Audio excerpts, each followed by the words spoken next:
What's up guys, Asian here again with another PTS video. Today we're going to be taking a look at the latest patch notes 5.0.2. As you can see with that giant red bar across the top of the screen there, there is an ongoing issue right now. People are not able to log in, so they are currently taking it down, performing maintenance on the PTS server, so we won't be able to get in for another about 1 to 2 hours is Gina's estimate.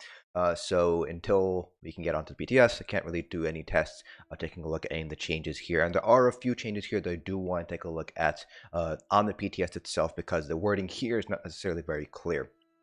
So for those of you guys who have just gotten into ESO or who are just getting into sort of PTS testing, the third patch of every PTS is typically when you see the big balance changes start to happen.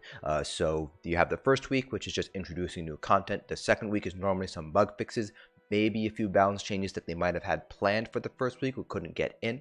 And then the third week is when they actually do make some changes based on feedback gathered during that first week of the PTS. Then there's typically a fourth and a fifth week, and there might be continual iterations of balance changes during the fourth and fifth week based on feedback that might not have been able to get in the previous weeks. So this is the first big balance changes. Of course, there might be more changes coming into the future in the fourth and the fifth week, but this is just sort of the beginning of how they're taking a look at retuning everything right now. We're just going to go ahead and jump right into this. So first thing is they are bringing out the mid-year mayhem testing on the PTS, so it is coming back during the middle of the year here. And they are going through basically a couple of the new stuff that you can earn during the mid-year mayhem. And then they did move a couple of things from the Cyrodiil sets bag, I should say rewards for the worthy set bag into the Cyrodiil sets bag, so just keep that in mind if you are taking a finding, particularly spell strategist for magic DPS testing. Now for Elsweyr, skipping art and animation, combat and gameplay, this is what we're primarily interested in. So for the Necromancer here, so they did change a couple of skills with the Necromancer. So under the Grave Lord skill tree here, they fixed an issue where some Necromancer abilities were not being increased by Ancient Knowledge and Lightning Staff bonus, so now you should see the correct bonuses there. They blast bones, they reduce the health of the skeleton summoned from this ability and its morphs to 7,000 from 10,000. This is mostly going to affect PvP, so that way you can kill the skeleton before it gets up to you. Skeleton will now only attempt to leap to its target after 1.5 seconds of chasing their target rather than immediately. So if you are in PvP, there is some time between that skeleton will try to jump to you. So this is more of a nerf for PvP, not really going to impact PvE all too much.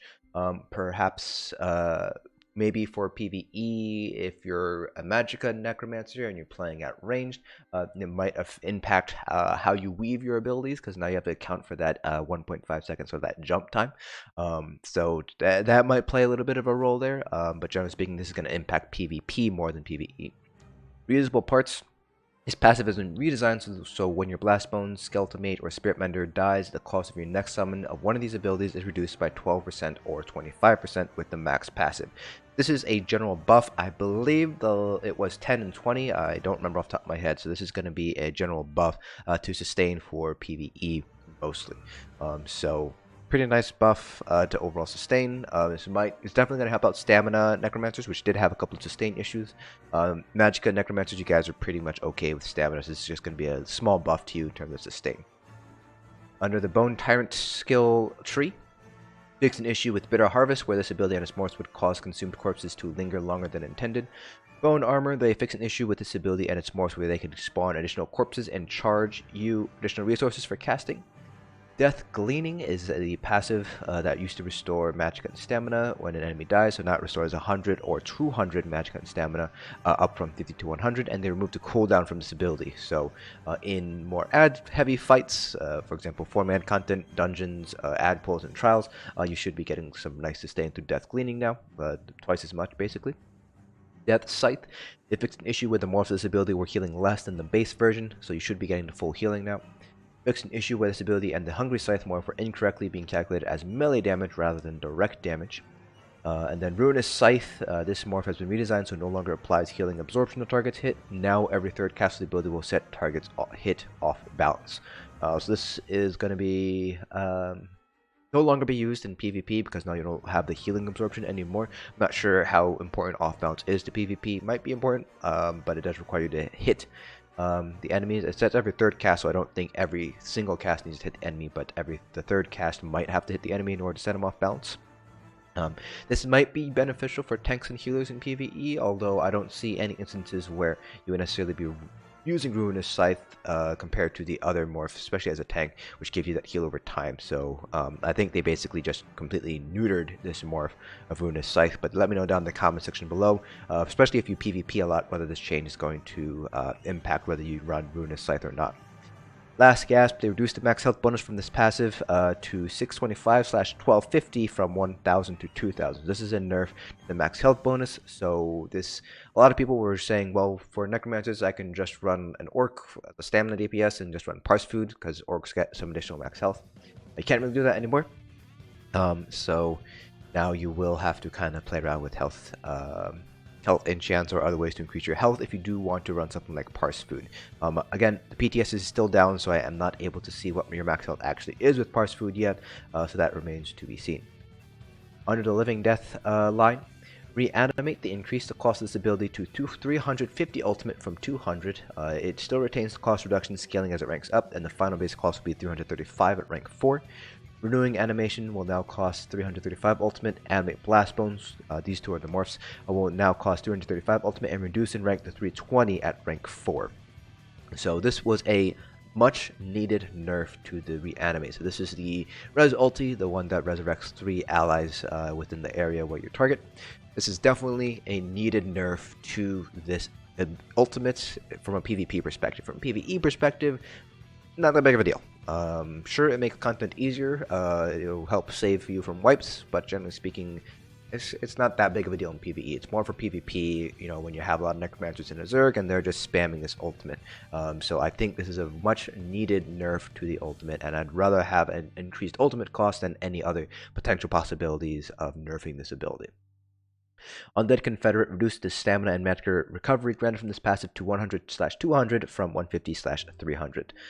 So a little bit of a nerf in sustain, but you do gain a little bit back from the additional usable parts buff there. So should be about a wash, but will remain to be seen. Again, once the PTS goes live, we'll be able to go in and test things out. They changed a couple of things with the dragons. These do not impact, from what I can tell based on the wording here, it does not impact the dragons bosses in Sunspire. Crafting and economy, we're going to skip that. Dungeons and group content, so under Sunspire. They just fixed a couple issues in the general thing. So activating hard mode for the final boss now requires completing hard mode for the first 2 bosses as originally intended. For the first 2 weeks, they allowed you to do hard mode on the final boss. You still have to kill the other 2 side bosses, of course, but you could do hard mode without doing hard mode on the first 2 bosses. And that was just to let people test out hard mode on the final boss without needing to complete hard mode on the first 2 bosses. Now that people have been able to clear hard mode on the first 2 bosses, they are now implementing the intention of the intended mechanic for hard mode, which is beat the 2 side dragons on hard mode and you get to Navintas on hard mode. The Dragon Breath attacks no longer appear to change targets after being cast, and the visuals will better match where the damage actually is. And then there's some wording stuff with armor and weapons. For Yolnukri, this is the fire dragon. They changed an achievement thing. Will now always land when setting. And adjusted the landing locations of Yolnukri's Ember Storm in addition to adjusting the visuals from the projectiles. They increased his health in both Vet and Vet hard mode, and his head will now face his targets while flying. So not that many changes. The biggest change is obviously that increase in health. Again, remains to be seen how much health it boosted it by. So in Vet hard mode, he was already at just shy of 136 million health, so I'm anticipating probably around 150 million health. But again, we'll have to see whether it is a huge buff or just a kind of a very small buff. Valor Castiz, Mojha will now you'll actually be able to hear his hints over all the combat noise. They adjusted the ice walls to protect players from getting stuck inside them. They adjusted his first cast of Storm Breath so the effects better sync up with the cast. This is the strafing run, at least I like to call it the strafing run of his breath while he's flying. Frozen Prison can no longer be removed using precognition. You will no longer be staggered by his Frost Breath when trapped by Frozen Tomb. Frost Breath is his breath that he does while he's on the ground. They slightly adjusted the position of Locustes' offering braziers so they can both be detected while standing in the same area as Locustes. And they adjusted Arcing Bolts in hard mode. It will now be affected by static, which has had its damage slightly reduced. Arcing Bolts, which affects other players, remains the same. So this was the kind of quote-unquote bug that was in Locustes hard mode, which was making it very, very difficult for groups to complete it without stacking a ton of mitigation, things like vampire, mist form, major protection, minor protection, major war, major resolve, those kinds of things. So they just reduce the damage. So hopefully you'll be able to survive it now in hard mode, so it's not quite as hard to get through it. Under Navintas, the Eternal Servant's Shockbolt will now end if a trapped character returns to the main fight when the servant dies. So this is a mechanic in the downstairs. The following abilities will play audio. Good deal. He can no longer be targeted during flight and when perched. Tone down the brightness and adjusted weather effects to be more visible. Molten meteor will now occur earlier and more frequently during the final portion of the encounter. That is the meteors that are raining down during hard mode, not hard mode, vet. I believe it's the one that destroys the statues that are kind of around the arena here. Increase the effects and duration of Time Echo. I don't know exactly what move that is. Adjusted the priority and timing of abilities cast by the Eternal Servant. This is the downstairs mechanic. Aspects of winter will be more frequent, and the Servant will attempt to transfer to the dragon's location sooner. Navitan's Time Breach will now properly reset the portal closest to the player that activated it. So these are the portals that happen during the downstairs mechanic. Damage over time caused by Mark for Death can no longer be removed by Purge. So a couple of changes here with Navintas, mostly with the downstairs mechanic. Then everything else is not really all that pertinent to combat. Skip all of these. E-skill, not that big of a deal. Combat and gameplay, so a couple of changes here under combat. Made a couple changes to quote gap closers abilities that are things that basically allow you to close the gap. They remove the snare applied from all abilities that deal with character charges, leaps, teleports, or other movements. They removed all minimum ranges from these abilities. They drastically increased the speed of all these abilities and increased their auxiliary effects, so that's damage, debuff, etc., range to ensure they always apply to their target. And Dragon Leap and its morphs are an exclusion to some of these changes. They will continue to fire a snare, which has new visual effects, and due to the fact that it cannot be used in quick succession because it is an ultimate. They fixed many issues where slotted abilities that allowed corpse consumption would show the unique effects for corpses inconsistently. They fixed a few issues with passives that had to check for specific targets to apply their effects to. So the example I gave was Forceful and Trifocus will no longer hit the initial target and will instead deal their damage to nearby targets. So they fixed an issue with the Poison Status effect where it was using incorrect missing of stats to derive its damage. So like now, like all of the status effects, it will scale off your highest stats. For Dragonite, Protective Scales to fix an issue with Dragonfire Scale to fix an issue with Obsidian Shield. For Nightblade, this is what they talked about in the live stream, I think it was yesterday or 2 days ago. Grim Focus is the bow proc ability. This ability and its morphs will now reduce your damage taken by 3% for each light or heavy attack you use up to 5 times. Note this bonus will persist even if the Grim Focus buff fades from you, as it is tethered to the amount of stacks you had while the buff was active. This effect will be consumed when you use your stacks by firing the Spectral Bow or when you leave combat. So this basically results in a 15% damage reduction when you have all 5 stacks active. So for DPS, obviously you're not going to be maintaining those 15 stacks, those 5 stacks, because you will be using your bow proc. The exception, obviously, we're going to be Stamina Nightblades in Execute, because you will not be using your bow in Execute. So this kind of introduces an interesting mechanic for tanks. Nightblade tanks, you now get an additional 15% damage reduction as long as you have Grim Focus at least once, and you remain in combat, because it is tied to the amount of stacks you had when the buff was active. So if you can manage to get 5 stacks, then you are good to go for that 15% damage reduction. Now, ultimately, this is not actually going to end up being a 15% damage reduction because of the way mitigation works. I will make a separate video on that, but it looks like for Nightblade tanks, at the very least, is probably going to be closer to maybe a 3 or 4% effective damage mitigation compared to the 15% that is advertised. Mark target. They removed the cost from its ability and its morphs, so it is more comparable to abilities like Weakness to Elements, which only apply debuff to their target. This is going to be a buff for Nightblade tanks and Nightblade healers. You don't have to worry about associated costs with Mark Target anymore. Fix an issue with Siphon with Drain Power. Simply to fix an issue with Summon Storm Angel under Slorks. Under Templars, Restoring Aura, they remove the cost of this ability and the Radiant Aura morph, and increase the duration to 20 seconds at max rank. This was, again, kind of bringing it in line with Weakness to Elements here.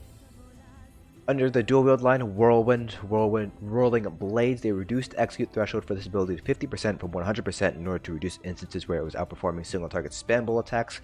Now, the wording for this makes it sound like you still have 100% additional damage, but instead of starting from 100%, it'll start from 50% instead. So basically what this works out to is from 100 to 50% health, it does the advertised damage on Whirling Blades. And starting 50% and under, assuming it scales linearly, which all sort of execute abilities do scale linearly, every 1% health missing from 50 will give you 2% increased damage to the Whirling Blades damage. So if you're at 40% health, it will give you 20% additional damage. At least that's the way that it sounds like it is worded. Once the PTS goes live, so I'll be able to jump in and actually see the exact wording and determine whether it is the way that it described it, or they actually just flat out reduce the execute damage from 100% to 50%. But I think the former is what it is the actual statement there. And then they fixed an issue with Ballista here. Fixed a grammatical issue with Burning Spellweave. They fixed an issue with Essence Thief. Mysterious Tutelage will no longer reduce the cost of ultimates. And Vesture of Barlock Bray will no longer grant healing or resources while using block while crouching. And that is pretty much it. Oh, weapon artifacts. This is going to be important for PvP. Damage, healing, and shield provided or caused by wielding Volendrung will now bypass Battle Spirit, as the Daedra and the weaponry are not bound by our Mortal Coil. They adjusted the doors at Bruma, Vlastarius, and Kropsfurt to not allow players with Volendrung to enter them, and Elder Scrolls and Volendrung can now be interacted with while in combat.